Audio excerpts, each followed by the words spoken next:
vous allez voir, ça va être de recentrer votre énergie sur ce qui compte vraiment, de reprogrammer plutôt que subir, de garder votre calme et la clarté d'esprit même quand il y a tout qui bouge, de laisser de la marge dans votre planning et de créer un check imprévu quotidien. Bienvenue dans OBT. Ici, avec Pascal, on prend la productivité à contre-courant. Pas de leçon de morale. On discute, on partage nos méthodes, nos galères aussi. Et surtout, on dézingue la culpabilité que vous balancent tous les gourous du « fais plus dormant ». Le but, que vous passiez un bon moment et que vous ayez envie de passer à l'action, tranquillement, à votre rythme. C'est super bien présenté, Kev. Et ce que je vous propose, c'est qu'on attaque tout de suite. Bienvenue à tous, c'est Pascal. On se retrouve dans ce podcast court pour voir comment gérer les imprévus et rester productif. Évidemment, l'objectif, vous allez voir, ça va être de recentrer votre énergie sur ce qui compte vraiment, de reprogrammer plutôt que subir, de garder votre calme et la clarté d'esprit même quand il y a tout qui bouge, de laisser de la marge dans votre planning et de créer un check imprévu quotidien. Donc, c'est ce qu'on va voir dans cet épisode. On va voir pourquoi apprendre à gérer les imprévus déjà. Qu'est-ce qu'on entend par rester productif? Et évidemment, un exercice pratique à la fin pour que vous puissiez implémenter tout de suite. Quand tout ne se passe pas comme prévu, que vous aviez déjà planifié, votre to-do list, votre café à la main, la journée parfaitement organisée, et là, boum, il y a un appel inattendu, une urgence, un client, un collègue qui débarque, un pote, un imprévu familial qui chamboule tout. Résultat, il y a de la frustration, il y a de la perte de concentration, et il y a cette impression désagréable de ne rien avoir fait. Alors rassurez-vous, ce n'est pas vous le problème, enfin en tout cas, pas toujours, c'est surtout le manque de flexibilité de votre organisation. Les imprévus font partie intégrante de la vie, et le vrai défi, ça n'est pas de les éviter, mais c'est d'apprendre à rester productif malgré ces imprévus. Et donc, dans cet épisode, on va voir comment garder le cap sans stress, même quand tout semble partir dans tous les sens. Alors, pourquoi apprendre à gérer les imprévus? Parce qu'ils arriveront déjà, quoi qu'il arrive. Vous pouvez planifier votre journée à la perfection, il y aura toujours un mail urgent, un bug technique ou une demande surprise. Le problème, c'est que beaucoup de personnes réagissent dans l'urgence en essayant de tout faire quand même. Le résultat, c'est qu'il y a une surcharge, une stress, une perte de focus et souvent, il y a une journée qui est moins efficace. Donc, gérer les imprévus, c'est accepter qu'on ne contrôle pas tout, mais qu'on peut contrôler sa réponse. Et c'est là que se joue la différence entre une journée gâchée et une journée adaptée. Alors, qu'est-ce qu'on entend par rester productif malgré les imprévus? En fait, rester productif face aux imprévus, c'est pas tout faire ce qu'on avait prévu coûte que coûte. C'est être capable de prioriser, d'ajuster et d'avancer malgré le changement. Et la vraie productivité, c'est cette capacité à recentrer son énergie sur ce qui compte vraiment, à replanifier sans vous juger et à garder votre calme et votre clarté d'esprit, même quand il y a tout qui bouge. En d'autres mots, ce n'est pas une question de contrôle, mais d'adaptabilité. Il n'était pas facile ce mot à dire. Alors comment on reste productif face aux imprévus? Je vais vous donner une méthode en 3 temps pour gérer les imprévus sans perdre votre équilibre.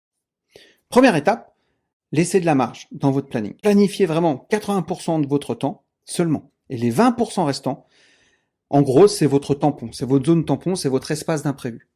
Vous ne savez jamais à quoi ils vont servir, mais croyez-moi, ils seront à un moment donné utilisés. Cette marge, c'est votre zone de respiration mentale. Elle évite la panique du « Oh, j'ai plus une minute à moi ». Plus vous avez un planning serré, sans tampon, sans zone d'espace imprévu, c'est galère. Et le moindre truc, ça explose tout. Deuxième étape, c'est reprogrammer plutôt que subir. Quand il y a un imprévu qui arrive, mettez votre agenda à jour immédiatement. Identifiez ce qui est réellement urgent. Ensuite, décalez ce qui peut attendre. Et troisièmement, réservez une courte plage pour rattraper ce que vous avez repoussé. Par exemple, il y a Julie qui est chef de projet. Elle avait prévu sa matinée pour bosser sur une présentation importante, mais à 9h15, il y a un client qui appelle pour une urgence. Et donc, plutôt que tout faire dans le désordre, elle reporte sa tâche prioritaire à l'après-midi, elle ajuste 2 rendez-vous, et ensuite, elle termine sa journée sans stress ni culpabilité. Le tout, c'est de pouvoir réussir à faire le report. Et c'est pour ça que votre zone tampon, votre espace d'imprévu, il est là pour ça. Alors évidemment, si vous aviez prévu, je sais pas moi, 1 heure, 1 heure et demie d'imprévu de zone tampon et que le projet qui est repoussé, il dure 3 heures, évidemment, ça va être compliqué à repousser. Cela étant, vous pouvez le découper, faire 1 heure dans votre espace imprévu et peut-être le rebasculer ensuite le jour d'après. Vous savez, dans les entreprises, quand ils sont en zone de production, dans les ateliers, ça marche souvent comme ça. Il y a toujours des imprévus. Et donc, la pièce qui devait être fabriquée en une fois, par exemple, elle va être fabriquée en 2 fois, donc c'est en 2 jours. Mais c'est comme ça. Sans arrêt, il faut cette flexibilité productive, c'est hyper important. Étape numéro 3, créer un check d'imprévus.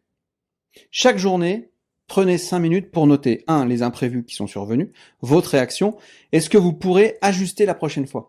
Cet exercice va vous permettre de mieux comprendre votre rapport à l'imprévu et de renforcer votre capacité d'adaptation. C'est très important de se dire, ok, j'ai eu un imprévu, j'ai réussi à le gérer comme ça. La prochaine fois, je le note, c'est un bon point. Si ça m'arrive, je vais certainement réagir comme ça. Et à l'inverse, si vous avez mal géré, essayez de mettre en place des actions, comme on vient de voir, pour réajuster tout ça. Alors, exercice pratique. Pendant 7 jours, vous allez noter chaque imprévu rencontré. Comment vous y avez réagi? Est-ce que vous pourriez faire différemment? Et au bout d'une semaine, vous allez relire votre journal. Et vous allez voir si vous réagissez mieux ou pas. Est-ce que vous réagissez plus vite et avec moins de stress? C'est ça votre objectif. Et si pendant cette période de 7 jours, vous n'avez pas vu d'amélioration notable, vous recommencez. Et vous avez l'état d'esprit de dire, ok, je suis honnête avec moi-même, ça franchement, je pouvais le reporter. Là, j'ai abusé, j'ai pas mis mon espace de 20% de zone tampon. Donc pour conclure cet épisode, ce n'est pas le vent qui décide de votre direction. La vie, elle est pleine d'imprévus. Et c'est très bien comme ça. Mais ne cherchez pas à tout contrôler. Sinon, vous allez galérer. Et ça, on est dans le pilote soit fort ou le pilote clandestin soit parfait. Apprenez à vous adapter avec calme et clarté.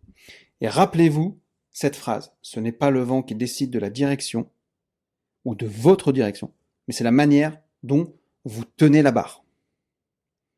Donc la prochaine fois qu'il y a un imprévu qui vous tombe dessus, respirez, ajustez, avancez. Vous n'avez pas perdu votre journée.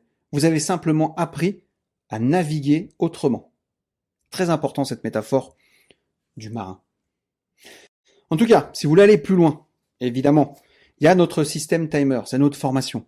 C'est la formation qu'il vous faut si vous voulez qu'on vous accompagne à mettre en place des actions concrètes adaptées à la réalité. Dedans, on vous fait vraiment prendre conscience de votre relation au temps, de comment y faire face, pour retrouver enfin de la sérénité et du temps avec vos proches. C'est vraiment une super formation, elle est hyper complète. Donc, si ça vous intéresse d'aller plus loin, allez-y. Et vous allez voir, vous avez plein d'exercices d'implémentation et votre vie, elle va réellement changer. Vous allez pouvoir récupérer même plus de 7 heures par semaine. C'est en moyenne ce que récupèrent nos élèves. Voilà, en tout cas, déjà, mettez en place tout ce que vous pouvez voir dans les différents épisodes de podcast. Et puis, moi, je vous dis à très bientôt pour un prochain épisode. Ciao.